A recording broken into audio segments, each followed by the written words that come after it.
South Australia I was born. Heave away, haul away, in South Australia, round Cape Horn, bound for South. Hi everybody. Today I want to read a book on Australia. I've never been to Australia. I probably will never get there, but they have some unique animals there. And I just thought we'd read about them. And then I have a book about a kangaroo. So this is the animals of Australia. Australia is filled with animals that are very different from animals in other lands. There are many birds, mammals, reptiles, and marsupials. A marsupial carries its baby in a pouch on its body. The animals are very different. This is a koala. It looks like a teddy, but it's a marsupial, not a bear. It has very strong, sharp toenails that cling tightly to branches. Koalas spend most of their time in the trees, and they only eat eucalyptus leaves. A baby koala is called a joey. He's about the size of a lima bean. Now that's probably just, I don't even know if it's very tiny. It lives in its mother's pouch for 6 months, and they also ride around on their mommy's backs. This is a red kangaroo. Kangaroos are the world's biggest marsupials. When the red kangaroo stands up, it's taller than a man. Kangaroos like very dry areas, and they eat plants and fresh grass. Those long legs help them jump, jump, and jump. They can jump up to 17 feet. A baby kangaroo is also called a joey, and it's pink with no hair, and it lives in its mommy's pouch until it can hop on its own. Kangaroos can box. A male can even stand on its tail and kickbox. Wow, that would be kind of fun to see, wouldn't it? This is a wallaby. It's like a small kangaroo, but it's an excellent jumper. It hops around dry, rocky places looking for roots and leaves and grass to eat. Wallaby joeys must keep up with their mothers. Now this is called a sugar glider. It's a marsupial that looks like a great opossum. It has a special way of getting from branch to branch. It has wide flaps of skin between its front and back feet, and it spreads these out and glides. It has its own parachute. Look at that. This is the platypus. It's an odd-looking animal. It has webbed feet like an otter, a beak like a duck, and a tail like a beaver. It's a mammal, but it lays eggs, and it lives in rivers and is a good swimmer. It eats shrimp, worms, insects, and small fish. This animal is called a echidna. It's also a spiny anteater. It's covered with sharp prickles. Ooh, look at that. Don't touch. The echidna hunts at night and catches ants, termites, and worms with its sticky tongue. Do you know what its baby is called? Its baby is called a puggle. A puggle. Did you see that? Look at that. I don't think I'd want to touch it. This is the wombat. It's a cousin to the koala. It eats grass, roots, and leaves. Has very strong nails that it digs tunnels with. It uses its own body to block the den so no other animal can get in. This is the numbat. It's a marsupial, but it doesn't have a pouch. Baby numbats hang on tightly to their mommy's belly fur whenever she moves. It has a bushy tail and a long, sticky tongue that's good for catching insects. It can gobble up thousands of termites in just one day. Ooh, we need that in Southern California. This is the bilby. It has a pointy nose that can sniff out insects. It looks like a rabbit and lives in an underground den. Baby bilbies stay in their mother's pouch until they can prance about on their own. A bilby is also called a bandicoot and a pinky. It likes to eat termites too. This bird is the kookaburra. It's a big bird about 15 inches long. Look at its big head. Its big beak helps it catch large bugs, small birds, mice, and lizards, and it loves snakes. It builds a nest in a hollow tree trunk. At sunrise, the kookaburra lets out a loud laugh that wakes everybody up. It's like an alarm clock. Now, when I was a young girl, we would sing a song in our little scouting group, and it would be about a kookaburra. Kookaburra sits in the old gum tree, merry, merry king of the bushes he. Laugh, kookaburra gay, your life must be. And there were more verses. That was the song we would sing. I always loved it and never forgot it. This is the emu. It's a huge bird. Do you know how tall it is? It's taller than a man, and it weighs more than 100 pounds, but it can't fly, but it can run as fast as a horse. A mother emu digs a hole in the ground to lay her eggs, and the father emu takes care of the eggs. This is a cassowary. It's also a big bird and has wings that have very prickly feathers. It can't fly either, but it's a good jumper and a swimmer. Mother cassowaries lay eggs in a nest of leaves, and the father sits on the eggs to keep them warm until they hatch. Look at those big birds that can't fly. This is the dingo. They're wild dogs and they live in packs. They move from place to place and they're fast at running. They hunt animals of all sizes. They hunt kangaroos, wallabies, wombats, sheep, rats. They don't bark, but they howl like wolves. A mother dingo makes a den near water, and the babies are called pups. The Tasmanian devil is a fierce animal with sharp claws and teeth. It has a loud scream, and it smells awful when it's afraid. It lives in the Australian island state of Tasmania. In the day it rests in its den, but at night it hunts wallabies, rats, birds, lizards, and fish. Ooh, I've come upon coyotes when I've been walking, but I don't think I'd like to come upon either of those, the dingoes or the Tasmanian devil. This is a king brown snake. Australia has more poisonous snakes than any other place on earth. The king brown snake, also called a mulga, can be 9 feet long. It's one of the largest poisonous snakes in Australia, and a bite from this snake is dangerous. Its fangs are longer than an inch. This is the frill-necked lizard. Look at the frill on the neck of this lizard. When he meets an enemy, it hisses and fans out its frill like an umbrella. This scares its enemy and gives the lizard time to escape. It eats insects, spiders, small mammals, and bird eggs. I almost think that's the animal that was in the movie Holes. They had an animal that looked something like that, and I didn't know what it was. This is Johnston's crocodile. This is a very shy croc. It lives in rivers and ponds. It's 7 feet long, but you know what? This one doesn't hurt people. It would rather eat fish.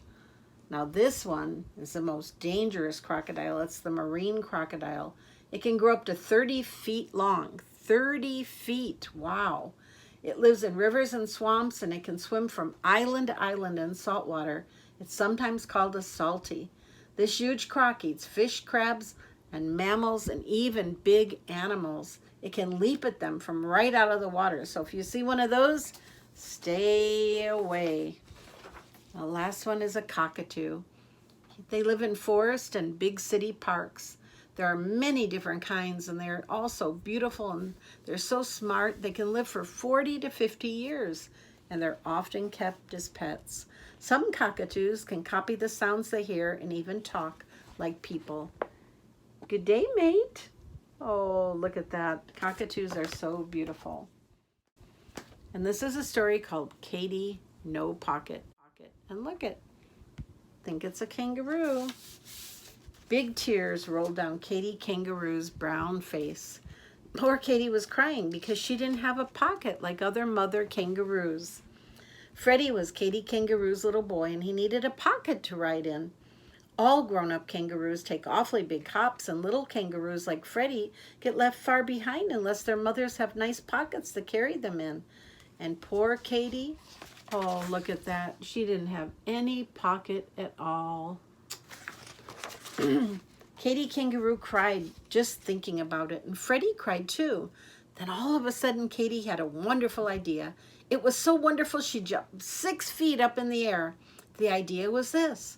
Other animal mothers had children, and they didn't have any pockets. She'd go and ask one of them, "How do you carry your baby?" Freddie looked all around to see whom to ask, and Katy looked around too.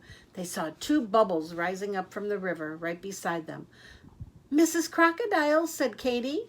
"She hasn't any pocket. Let's ask her." A lot of big muddy bubbles came up through the water. Whoa. And then Mrs. Crocodile stuck her head up and opened her enormous mouth and smiled. "Why, Katy Kangaroo, what can I do for you today?" "Oh, please, Mrs. Crocodile, I am so sad," said Katy. "I have no pocket, and Freddie has to walk wherever we go, and he gets so tired. Oh dear, oh dear. And she started to cry again. The crocodile began to cry too, and then she said, but what can I do? Well, you can tell me how to carry Freddie. How do you carry little Catherine Crocodile? Oh, do please tell me. Why, I carry her on my back, of course, said Mrs. Crocodile. She was so surprised that anyone shouldn't know that, and she forgot to cry any more. Katy was pleased. Thank you. And as soon as she got a good squatting down place, she squatted and said, now, Freddie, jump on my back. After this, it will be so simple, no trouble at all. Oh, it wasn't simple. In the first place, Freddie could not crawl up onto her back because his knees stuck out. He couldn't hang on because his front legs were too short. And when he did manage to hang on for a few minutes and Katy gave a long hop, off he fell bump, bump, bump with a terrific thump. So Katy saw she couldn't carry her baby on her back. Katy and Freddie sat down again, and they thought and they thought and they thought, I know, I'll ask Mrs. Monkey. She can help. So they set out for the forest, and they found Mrs. Monkey. She had her young son Jocko with her, and Katy Kangaroo hurried to catch up with them. She was almost out of breath, but finally she managed to squeak, please, Mrs. Monkey, how do you carry Jocko? Why, in my arms, of course, said Mrs. Monkey. How else would any sensible animal carry anything? And she whisked away through the trees. Oh, dear, I can't carry anything in these short little arms. Oh, dear, she wasn't any help at all. What are we going to do? And she just sat down and cried and cried. Poor Freddie, he hated to see his mother cry. So he put his paw to his head and he thought, what about the lion, he asked when Katy stopped crying. Well, they don't carry their children. The poor things walk just the way you do, said Katy. There's the birds, said Freddie. How do they carry their babies? Birds? Their mother birds push their children out of the nest and they squawk and shriek and flap their wings about it. Oh, my. And all at once, Katy Kangaroo stopped crying and looked at Freddie. They do say that the owl knows almost everything. Well, then for goodness sake, let's ask him, said Freddie. But they found the owl asleep in an old dead tree. Can you see him sleeping there?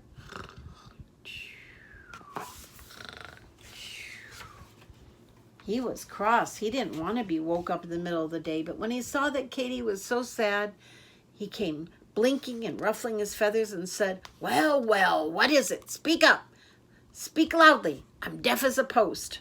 So Katy stood under the tree and screamed at him, I'm a mother kangaroo, and I haven't a pocket to carry my child in. How shall I carry him? What shall I do? Get a pocket, said the owl, and he went to sleep again. Where? Cried Katy. Oh, please don't go to sleep before you tell me where. How should I know, said the owl. They sell that sort of thing in the city, I believe. Now go away and let me sleep. The city, said Katy, and looked at Freddie with big round eyes. Of course, we'll go to the city. Katy was so excited that she almost left Freddie behind as she went leaping over bushes and hopping along the path, singing in a sort of hummy way a little song she had just made up. Hippity hoppity flippity floppity, wasn't it a pity?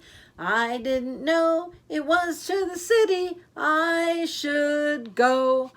She hopped so fast that Freddie could hardly keep up. But at last they left the woods behind and they came to the city. Oh my goodness, there were stores and houses and automobiles. The people all stared and stared at Katy. She didn't notice it. She was looking for pockets, and she saw that almost everybody had them.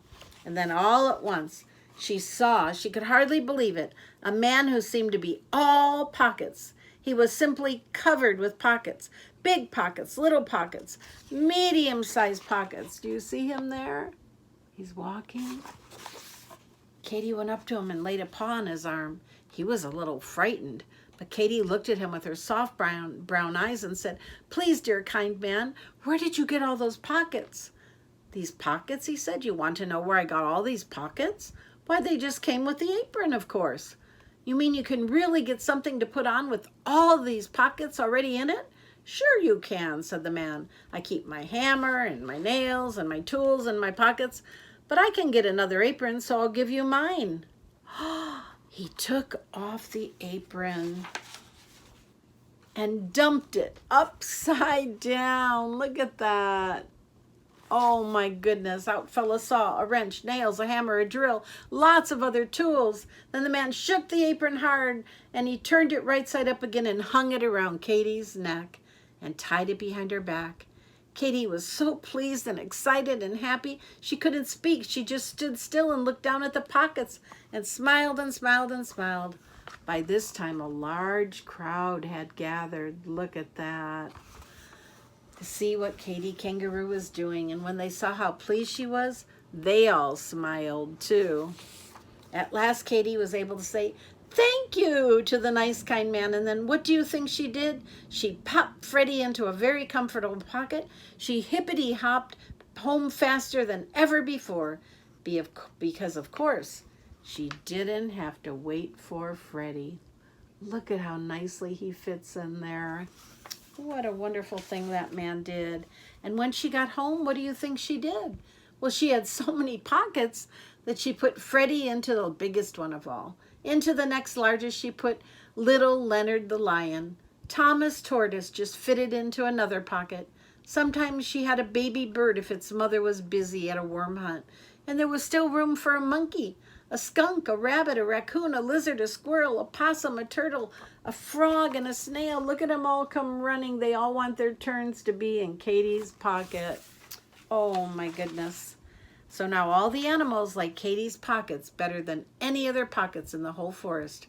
And Katy Kangaroo is very happy because now she has more pockets than any mother kangaroo in the world. Oh, what a great story. And I'm going to give you all a kiss goodnight.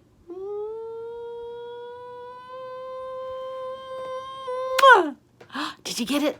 Did you get it? Did you get it? I hope you got it too. Bye. Hey.